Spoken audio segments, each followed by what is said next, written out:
لا إله إلا الله لا إله إلا الله۔ تو اب اللہ نے اپنے حبیب کو دو قبلے عطا فرمائے۔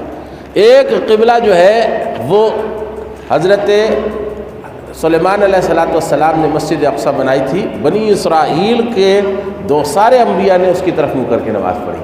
17 مہینے تک مدینے میں آنے کے بعد بھی رسول کریم صلی اللہ علیہ وسلم نے اسی قبلے کی طرف منہ کر کے نماز پڑھی اور پڑھائی۔ اور یاد رکھیں کہ 13 سال مکہ کے اور 17 مہینے مدینہ کے قبلہ جو ہے نا وہ مسلمانوں کا وہ قبلہ اول رہا ہے مسجد اقصی، اور مسجد اقصی ہی آپ صلی اللہ علیہ وسلم کی پہلی مسجد ہے۔ نبی علیہ السلام کی پہلی مسجد اقصی ہے، وہاں پر آپ صلی اللہ علیہ وسلم نے انبیاء علیہ السلام کی امامت کرائی ہے۔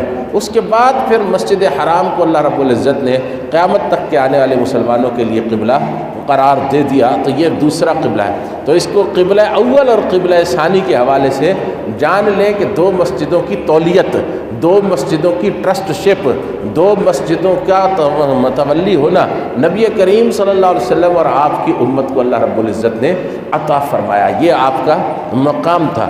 اب رسول کریم صلی اللہ علیہ وسلم کی جو تولیت ہے، جو آپ کی ٹرسٹ شپ ہے، اس کا لازمی تقاضا یہ ہے کہ ان دونوں مسجدوں کا انتظام آپ صلی اللہ علیہ وسلم کے اور آپ کے امت کے پاس ہو، آپ کے پیروکاروں کے پاس ہو۔ مسجد حرام جس طریقے سے اللہ تبارک و تعالیٰ نے مسجد حرام جو ہے وہ مسلمانوں کو عطا کی ہے، مسجد حرام کی تولیت مسلمانوں کے پاس ہے، مسجد نبوی کی تولیت مسلمانوں کے پاس ہے، مسجد اقصی کی تولیت بھی مسلمانوں کے پاس ہے۔ اس کے ساتھ یہود کا کوئی تعلق نہیں رہا۔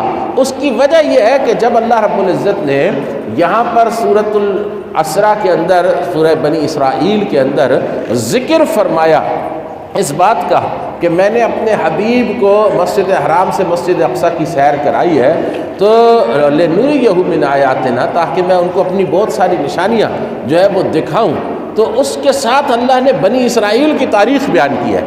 سبسکرائب کریں، شیئر کریں اور بیل آئیکن کو دبانا نہ بھولیں۔